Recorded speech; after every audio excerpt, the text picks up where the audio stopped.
যে আমাদেরকেই গড়তে হবে আগামীর বাংলাদেশ। পরিবেশ সুরক্ষা করেই আমাদের সুরক্ষার আয়োজন করতে হবে এবং আমরা যদি এখনই পরিস্থিতি গ্রহণ না করি তাহলে আগামীতে আমাদের নানা ধরনের প্রতিকূল আবহাওয়া, প্রতিকূল পরিবেশ আমাদের মোকাবেলা করতে হবে। আমাদের সুন্দরবন আমাদেরকে প্রতি বছরই নানান দুর্যোগ থেকে বাঁচায়, সেই সুন্দরবনকে আমাদের রক্ষা করতে হবে। আমাদের বৃক্ষরাজি রক্ষা করতে হবে, সবুজ বেষ্টনী তৈরি করতে হবে এবং মনে রাখতে হবে যে এমন একটি পরিবেশ দরকার যে পরিবেশের সকল প্রাণ জীবিত থাকে। আমরা সেই ধরনের পরিবেশ এখনই তৈরি করার জন্য প্রস্তুতি গ্রহণ করব। তার জন্য প্রয়োজন জনগণের প্রস্তুতি এবং আগামীতে আমাদের সেই প্রস্তুতি নিয়ে কাজ করতে হবে। পরিবেশ সুরক্ষায় আমাদের মনে রাখতে হবে যানবাহন চলাচলে কালো ধোঁয়া এর নির্গমন বন্ধ করতে হবে। যেখানে সেখানে ময়লা ফেলে ড্রেনেজ ব্যবস্থাকে আটকে দিয়ে পরিবেশ দূষণ যেন আমরা না করি সেদিকে আমাদের লক্ষ্য রাখতে হবে এবং আমাদেরকে ময়লা আবর্জনাকে খোলা পরিবেশে না রেখে এগুলিকে এক এক করেই সিটি কর্পোরেশনের হাতে তুলে দিতে হবে। এমন একটি ম্যানেজমেন্টে আমরা যাচ্ছি।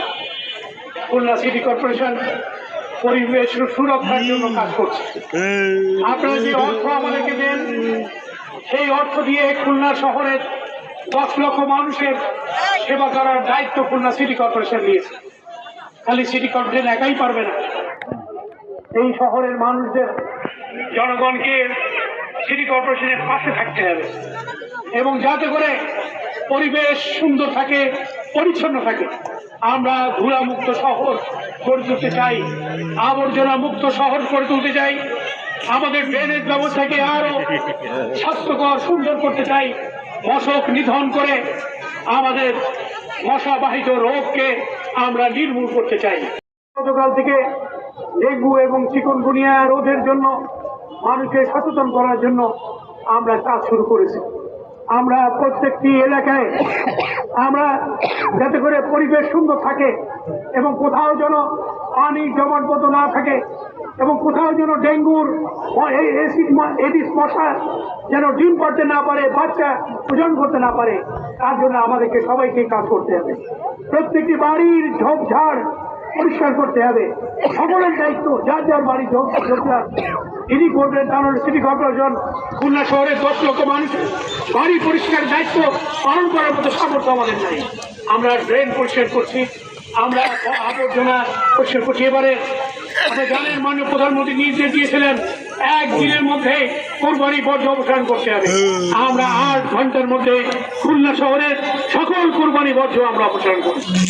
আমাদের সকল সিটি কর্পোরেশন, খুলনার জনগণ এবং প্রত্যেকটি সংগঠন আমরা একযোগে কাজ করতে চাই। মাননীয় প্রধানমন্ত্রী প্রতি বছর 5 কোটি গাছ লাগানোর প্রস্তুতি নিয়েছেন। আগামী 13 তারিখে চট্টগ্রামের ডুরাহাজরায়, কক্সবাজারের ডুরাহাজরায় তিনি বৃক্ষরোপণের মধ্য দিয়ে বৃক্ষরোপণ কার্যক্রম শুরু হবে সারা বাংলাদেশে। আমরা সেই প্রস্তুতি গ্রহণ করছি। এই সব প্রস্তুতি কিন্তু জনগণের জন্য এবং জনগণকেই অংশ নিতে হবে এই প্রস্তুতি কাজে, তাহলেই আমরা সফল হব। তা না হলে আমরা শুধুমাত্র পরিবেশ বিভাগ এবং সিটি কর্পোরেশন করলেই কিন্তু সফল হবে না। আমরা সেই কাজটি করতে চাই।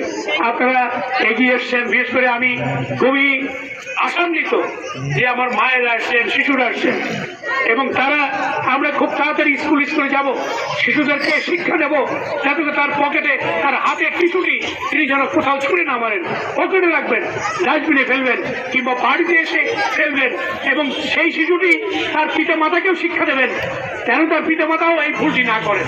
এমন একটি জায়গায় আমাদের কাছে আমরা এই প্রচারণা শুরু করব। এই মাস থেকে আমরা সফল হব ইনশাআল্লাহ।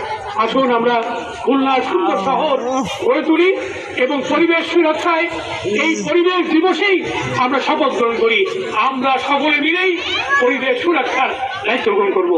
যারা এসেছেন সবাইকে আমার পক্ষ থেকে, আমাদের চিত্রের পক্ষ থেকে শুভেচ্ছা সালাম জানিয়ে শেষ করছি। আল্লাহ হাফেজ।